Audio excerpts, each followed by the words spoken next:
Hey, I'm Nancy Cavey, National ERISA and Individual Disability Attorney. Welcome to Winning Isn't Easy. Before we get started, I've got to give you a legal disclaimer. This podcast is not legal advice. The Florida Bar Association says I have to say it, so I've said it. Off we go. In this episode, I'm going to be talking about the simple way disability carriers take advantage of policyholders and the pre-existing condition exclusion.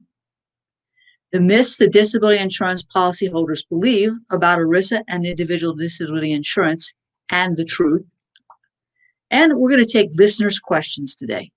We're going to take a quick break, but when we come back, we'll begin. Stay tuned. Have you been robbed of your peace of mind from your disability insurance carrier? You owe it to yourself to get a copy of Robbed of Your Peace of Mind, which provides you with everything you need to know about the long-term disability claim process. Request your free copy of the book at caveylaw.com today. Are you ready to get started? Let's start out by talking about the simple way disability carriers take advantage of policyholders and the pre-existing condition exclusion clause. Do you know what happens when a disability policyholder stops working and files a claim for disability insurance benefits? Well, the disability carrier looks for what's called coverage defenses. One of the best coverage defenses is the pre-existing condition exclusion clause. So what is the pre-existing condition exclusion clause? Well, every disability insurance policy has one, and it might say something like this.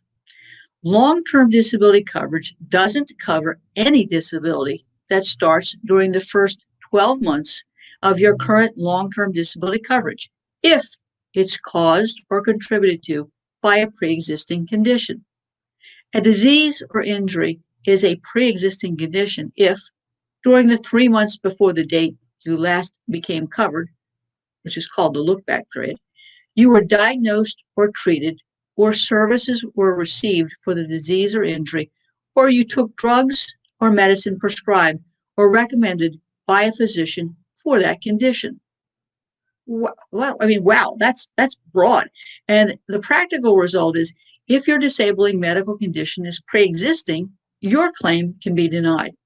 I think it's crucial that you get your medical and pharmacy records, get your policy out and consult with an experienced ERISA disability attorney before you stop working so you don't pick the wrong date of disability if you've recently gotten your disability insurance policy. I want to give you an example of the pre-existing denial game and how it's played by the disability carriers so you understand this. So I'm going to tell you the story of Mr. Lavery.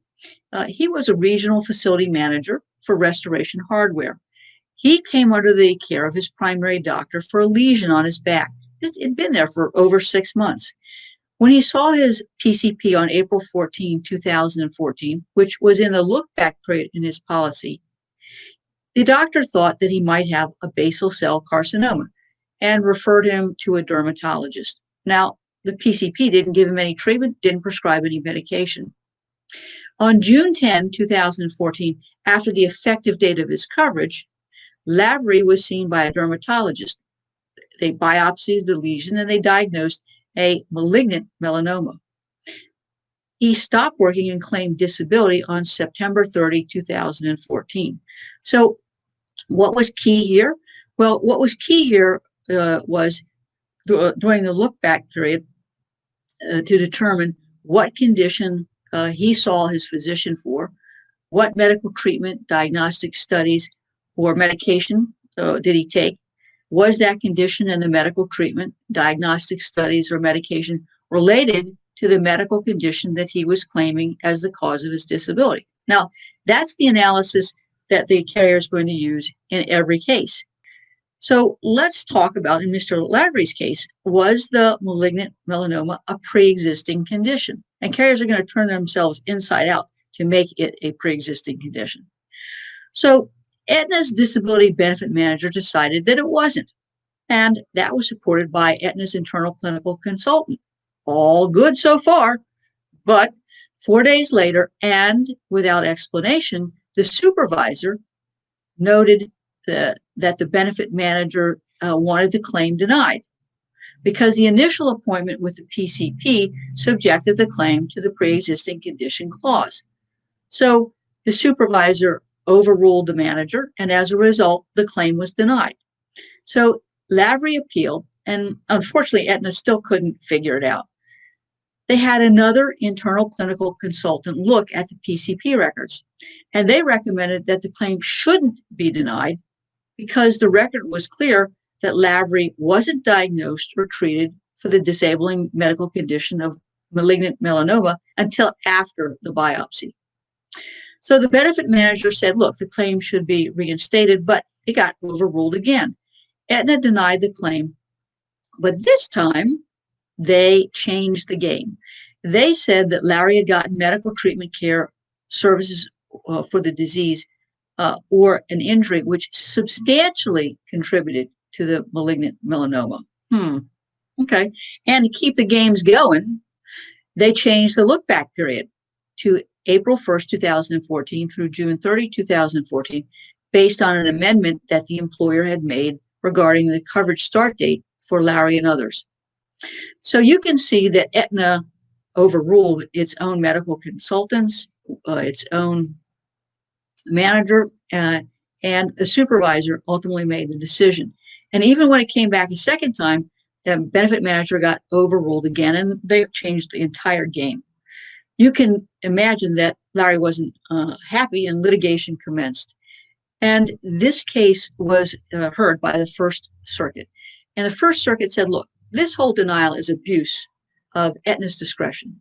The court held that while it could broadly construe the pre-existing condition provision as excluding any disability for which treatment or services were provided for any symptoms, which in hindsight appeared to be a manifestation of the disabling sickness or injury.